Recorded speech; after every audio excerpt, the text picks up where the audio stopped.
Salam damai. Apa kabar, Yud? Saya Pendeta Riani Suharja dari GKI Pondok Indah.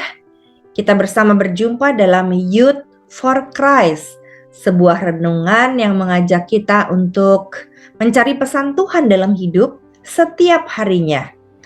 Jadi renungan hari ini Sabtu 15 Oktober 2022 diberi judul Allah Terharu. Dari Yeremia 31 ayat 15 sampai 26. Yuk kita berdoa terlebih dahulu. Bapa di surga, kami sungguh mengharapkan kuasa Tuhan bekerja, hikmat-Mu menyertai kami, dan damai-Mu ada di hati untuk merenungkan dan menangkap pesan Tuhan dalam hidup serta menjadi pelakunya. Dalam Kristus kami memohon. Amin.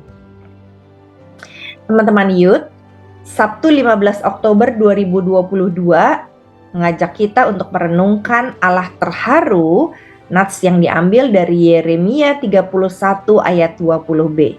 Demikian firman Tuhan, sebab itu hatiku terharu terhadap Dia. Tak dapat tidak, aku akan menyayanginya. Teman-teman, Youth for Christ, orang seringkali berbicara tentang penyesalan yang terlambat. Kenapa ini terjadi? Kenapa saya nggak melakukannya ya? Kenapa saya ngomong kayak gitu ya?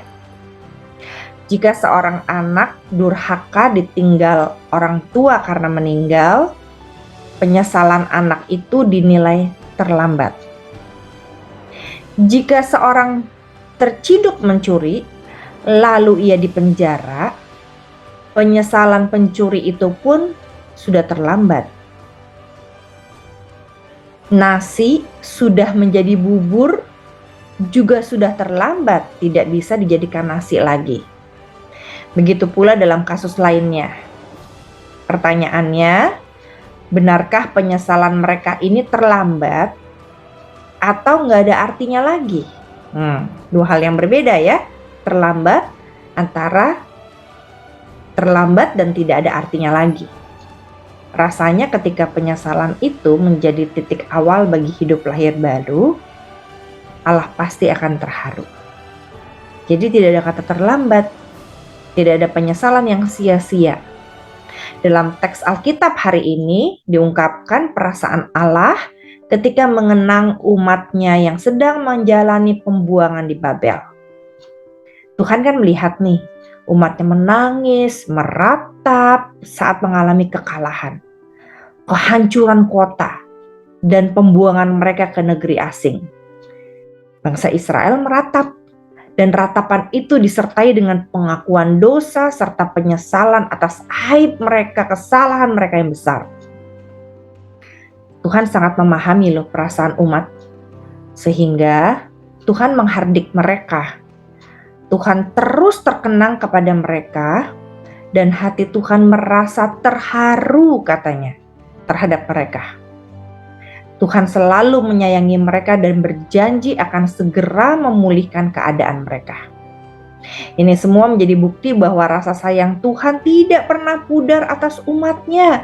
Sekalipun umat telah memberontak, melupakan Dia, membuang Dia, menyampingkan Dia, dan tidak taat pada kehendaknya. Tapi selama masih ada nafas hidup, selama umat mau mengaku dosa dan menyesalinya dengan sungguh-sungguh, maka kasih sayang Tuhan akan terus tercurah. Yud, tak berkesudahan kasih setia Tuhan, tak habis-habisnya rahmat-Nya. Sejauh apapun kita menyimpang atau jatuh ke dalam dosa, selama kita kembali menyesali dan bertobat, Tuhan pasti mau mengasihani dan memulihkan kita. Penyesalan yang sungguh-sungguh itulah yang membuat Tuhan terharu. Jadi yuk kita hidupi pertobatan kita yang sejati dan kita raih terus pembaharuan hidup.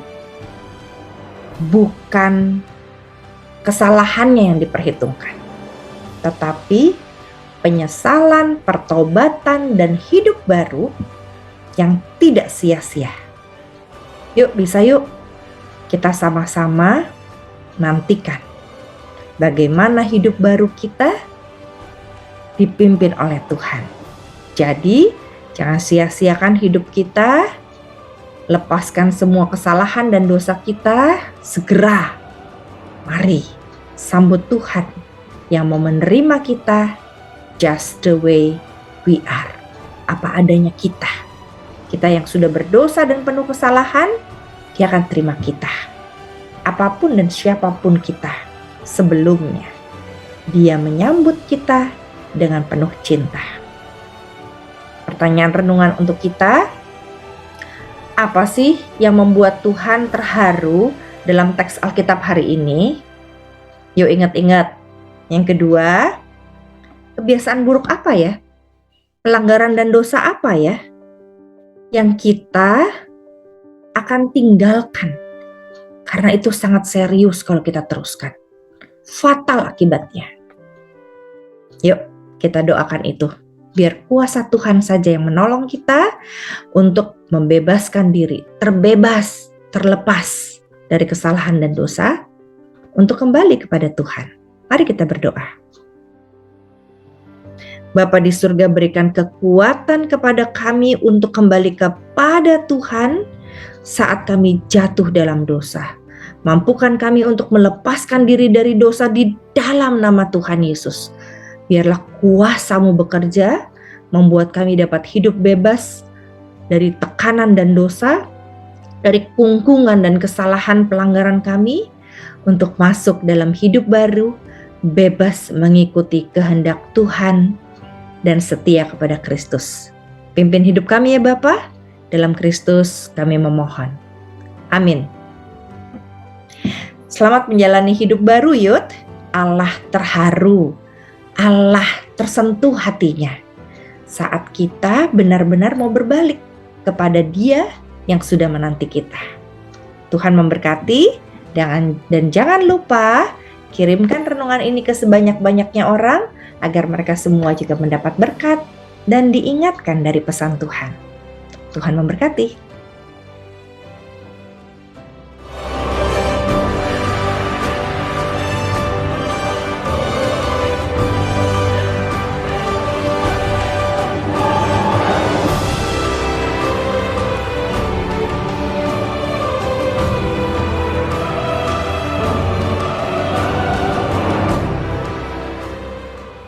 Sahabat, mari dukung pelayanan dan pekabaran Injil melalui YKB dengan membagikan link acara ini kepada sebanyak mungkin orang. Dukungan juga dapat saudara lakukan dengan mentransfer dukungan finansial ke rekening BCA ke nomor 450 305 2990 450 305 2990 atas nama Yayasan Komunikasi Bersama.